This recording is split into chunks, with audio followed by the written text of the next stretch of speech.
ഇന്നു മുതൽ BJP ഇതിനെക്കുറിച്ച് ഇതിന്റെ ഒരു അവയർനെസ് ക്രിയേറ്റ് ചെയ്യാൻ ഞങ്ങളൊരു വലിയ പ്രോഗ്രാം തുടങ്ങാൻ പോകുന്നു.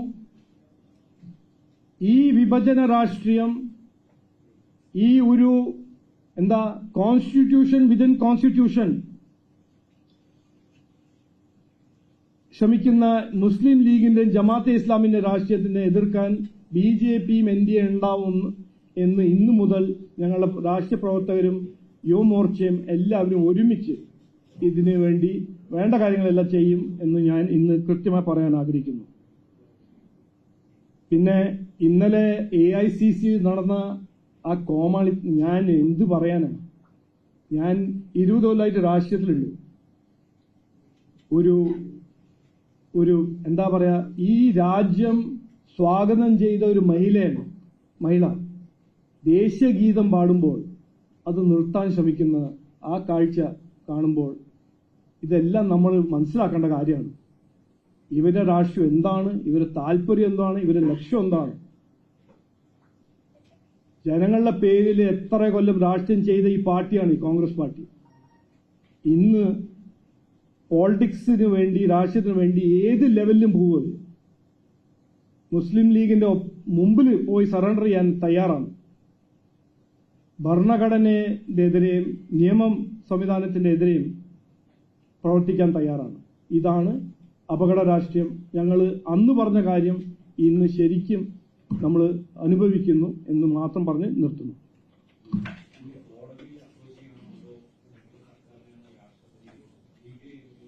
അല്ല, അത് ചെയ്യേണ്ട കാര്യങ്ങൾ ഞങ്ങൾ ചെയ്യും. ഞങ്ങൾ മാത്രമല്ല, ഇത് ഒരു കോൺസ്റ്റിറ്റ്യൂഷണൽ ബ്രീച്ചാണ്, ലീഗൽ ബ്രീച്ചാണ്. ഒരു സ്റ്റേറ്റ് ഗവൺമെന്റ്, ഒരു constitutionally sworn in state government ഇന്ത്യന്റെ നിയമങ്ങൾ ലംഘിക്കുന്നു, പാലിക്കുന്നില്ല എന്ന് കണ്ടാൽ അത് എന്ത് ചെയ്യണമെന്ന് ഞാൻ ഒരു ചെറിയ ആളല്ലേ, അതിന് എന്നേക്കാൾ കൂടുതൽ വിദ്വാനായ കുറെ പേരുണ്ടല്ലോ, അവരെല്ലാം അത് പരിശോധിക്കും, ചെയ്യേണ്ട കാര്യങ്ങളെല്ലാം ചെയ്യും. കാരണം അങ്ങനെ വിട്ടുകൊടുക്കാൻ പറ്റില്ല. ഈ നാട്, ഈ രാജ്യം ഒരു റൂൾ ഓഫ് ലോ പാലിക്കുന്ന രാജ്യമാണ്. അത് നമ്മൾ പാലിച്ചില്ലെങ്കിൽ കെയോസ് ആയിരിക്കും. അപ്പോൾ അത് നമുക്ക് ആർക്കും ഗുണം ചെയ്യില്ല. അപ്പോൾ അത് ചെയ്യേണ്ട കാര്യങ്ങൾ പഠിക്കുന്ന ആൾക്കാർക്ക് പഠിച്ച് അത് ചെയ്യും.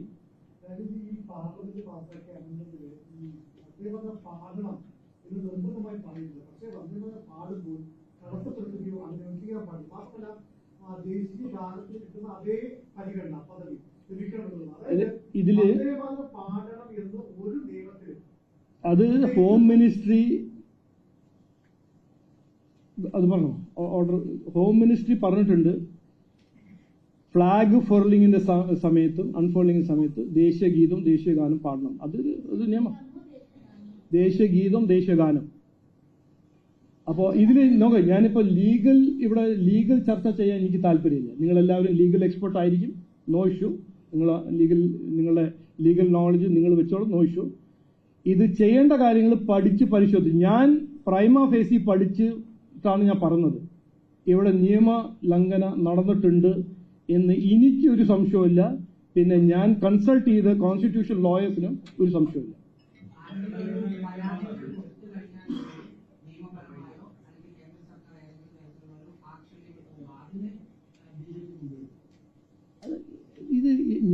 ഈ പ്രശ്നം ഞങ്ങളുടെ പ്രശ്നമല്ല, ഇത് എല്ലാ മലയാളികളുടെ പ്രശ്നമാണ്, ദേശസ്നേഹികളുടെ പ്രശ്നമാണിത്.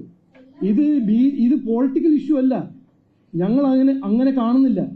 ഇതൊരു രാഷ്ട്രീയ വിഷയമല്ല. ഇനിയിപ്പോ നാളെ മറ്റൊരു സംസ്ഥാനത്തിൽ ഞാൻ ജനഗണമന പാടില്ല, കാരണം അത് എന്റെ സ്റ്റേറ്റിന്റെ പേരില്ല അതിൽ തുടങ്ങിയാലോ? അത് നോക്കൂ, ഇതെല്ലാം സുവമോട്ടോ എടുക്കേണ്ട കാര്യങ്ങളാണ്. സുവമോട്ടോ എടുക്കാനും സർക്കാരിന് സാധിക്കും.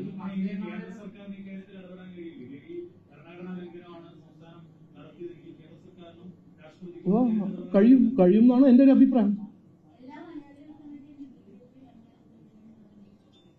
എന്താണ്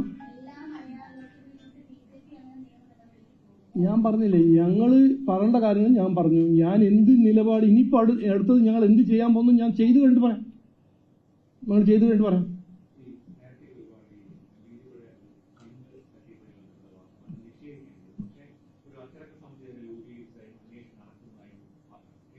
അത് കമലേഷ്, അത് നിങ്ങളാണ് പറയുന്നത്.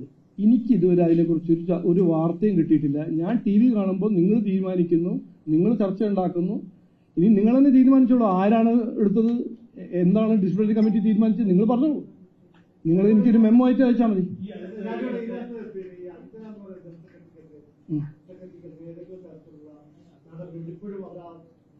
നോക്കൂ, അല്ല ഈ വിഷയം കഴിഞ്ഞോ? ഇതിപ്പോ ഇത് ഒരു പ്രധാനപ്പെട്ട വിഷയമല്ലേ?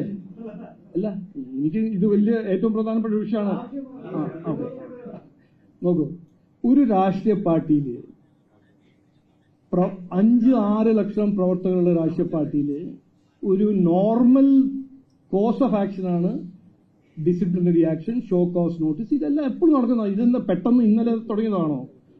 ഞാൻ വന്നിട്ട് ഇപ്പം 1 കൊല്ലം എത്ര മാസമായി? 4 മാസമായി, 1.5 കൊല്ലമായി. അതിൽ എത്ര ഷോ കോസ് നോട്ടീസ് പോയിട്ടുണ്ടല്ലോ. അതൊരു എന്താ, ഒരു സാധാരണ ഒരു നോർമൽ ഇഷ്യൂ അല്ലേ? എന്തിനാണ് നിങ്ങൾ ഒരു കേസിനെ പിടിക്കുന്നത്? അത് ഞങ്ങൾക്കൊരു രീതിയുണ്ട്, ഒരു ട്രാൻസ്പെറന്റ് മെക്കാനിസം ഉണ്ട്. അത് അവർക്ക് നാച്ചുറൽ ജസ്റ്റിസിന് ആരാണെങ്കിലും ഈ A person, B person, C person അവർക്ക് ഒരു പ്രോസസ് ഉണ്ട്. ആ പ്രോസസ്സ് വഴി പാർട്ടി മുമ്പോട്ട് പോകും. പക്ഷെ ഇതിന് നിങ്ങൾ സെൻസേഷനലൈസ് ആക്കിയിട്ട് നിങ്ങളുടെ TRPക്ക് വേണ്ടി ഓരോന്ന് പറയുമ്പോൾ എനിക്ക് അതിനെക്കുറിച്ച് പറയാനൊന്നുമില്ല.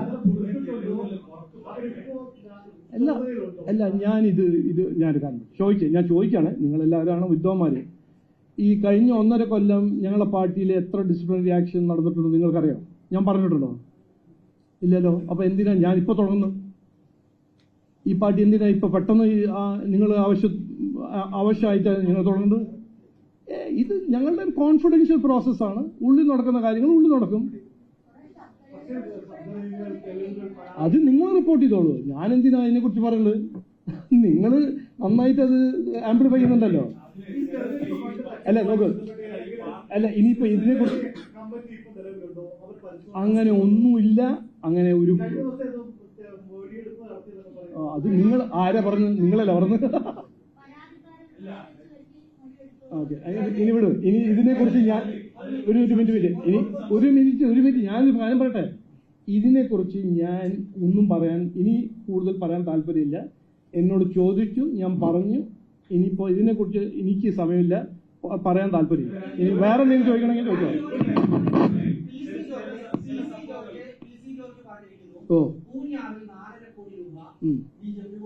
PC ജോർജ് അത്